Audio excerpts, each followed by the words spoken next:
Buenos días, estimados oyentes. Quisiera referirme hoy a nuestro sistema previsional, porque ya se empieza a hablar de la necesidad de una reforma de nuestro sistema de pensiones, de nuestras jubilaciones. Se habla poco porque los que tienen que hacer eso son nuestros políticos, esto implica leyes, hay que votar, y es mal momento antes de las elecciones para traer arriba de la mesa malas noticias y remedios amargos, que todos lo son en cuanto a nuestras jubilaciones se refiere. Veamos un poco los números. El año pasado Uruguay pagó 900.000 jubilaciones, más o menos, que implicaron unos 6.600 y pico de millones de dólares. Pero lo grave del asunto no es esos dos números, sino que hubo que darle al BPS y a la Caja Militar, en un caso casi 600 millones de dólares y en el otro 550 millones de dólares, para atender las pasividades, unas 700.000 en el caso del BPS y unas 60.000 en el caso de la Caja Militar.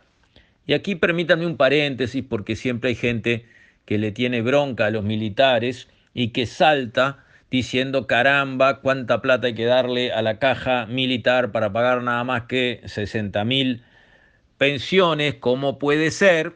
Y no presentan la película completa. Cuando salimos del periodo de la dictadura había 30.000 soldados y 15.000 policías. 30.000 soldados generando derecho a jubilarse. Ahora hay 15.000 soldados y 30.000 policías. O sea, quedan 15.000 activos que tienen que bancar a los 30.000 anteriores que generaron derechos. Por supuesto que se genera un agujero, no hay que ser experto en cálculos actuariales para darse cuenta de eso, pero también es cierto que ahora hay 30.000 policías aportando con sueldos muchísimo más altos para bancar a los derechos de jubilación de 15.000 policías anteriores. O sea, lo que está faltando en un lado está sobrando en el otro y hay que mostrar todos los números, no solamente los números de la caja militar, que es obvio que dan mal. Dicho esto, para aclarar y solamente evitar una crítica injusta al sector militar, hay que ver que se precisa reformar en el Uruguay, como en todo el mundo, el sistema de jubilaciones. Eso básicamente por una buena noticia. La gente vive mucho más.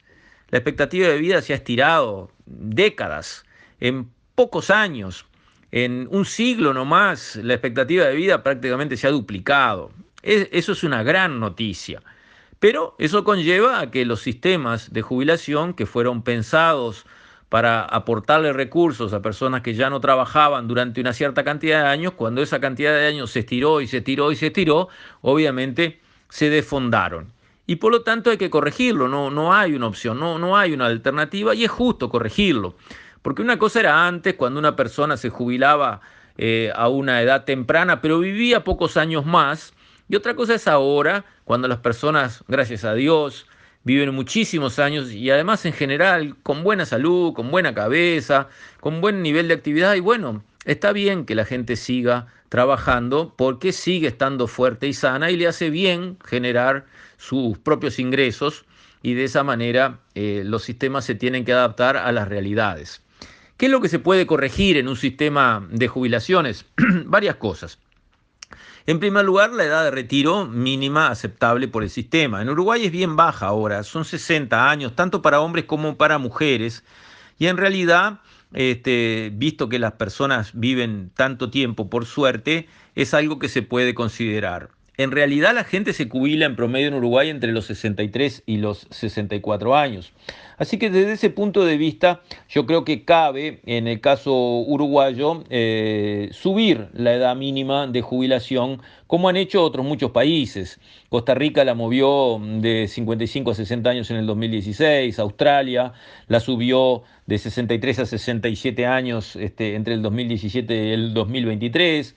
Y así suma y sigue, muchos países en el mundo han seguido por ese camino. Francia, por ejemplo, en el 2011, una reforma importante, la subió, digamos, de 60 a 62 para una pensión anticipada reducida y de 65 a 67 para una pensión completa.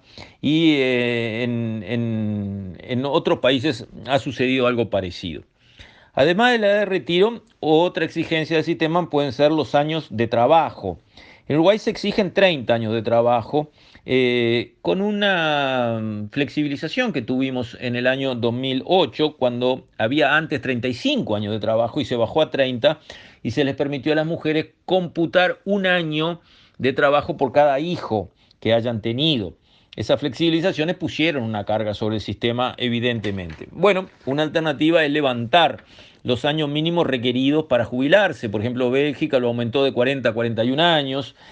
Francia aumentó de 41,5 a 43 de 2020 a 2035, y etcétera, etcétera. Hay muchos casos de muchos países donde la cantidad de años necesarios para jubilarse ha aumentado bien por encima de los 30 que tenemos hoy, incluso bien por encima de los 35 que en Uruguay mismo teníamos antes. Otro ítem son los aportes personales y patronales. En eso Uruguay está en las nubes. Acá los aportes personales son 15% y los patronales 7,5%. Eso en una comparación internacional es altísimo. Otros países los han subido, pero por ejemplo Portugal lo subió del 11 al 11,2%. Noruega lo subió del 7,8 al 8,2% y de 11 a 11,4% a los empleadores. Francia de 6,75 a 7,05 los trabajadores y de 8,4 a 8,7 los empleadores. Como se ve en el mundo, aportes patronales y personales tan altos no se conocen, no son comunes. Y lo último que se puede hacer es la tasa de reemplazo, o sea, qué porcentaje del sueldo en actividad representa la jubilación que se cobra. En Uruguay eso anda por el 60% y es un buen indicador a nivel internacional. Es posible que sea un ítem que también se pueda tocar en la reforma. Lo cierto es que vienen tiempos en que hay que cambiar. Esto hay que corregirlo.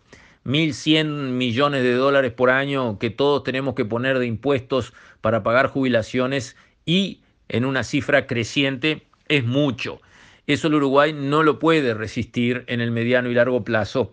Una reforma de la seguridad social en Uruguay es absolutamente imprescindible, y digo más, es inevitable. Sería bueno que los candidatos políticos pusieran este tema sobre la mesa por un concepto de responsabilidad.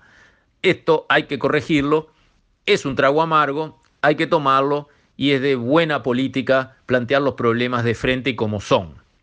Con esto, entonces, estimados oyentes, me despido. Hasta mañana, si Dios quiere.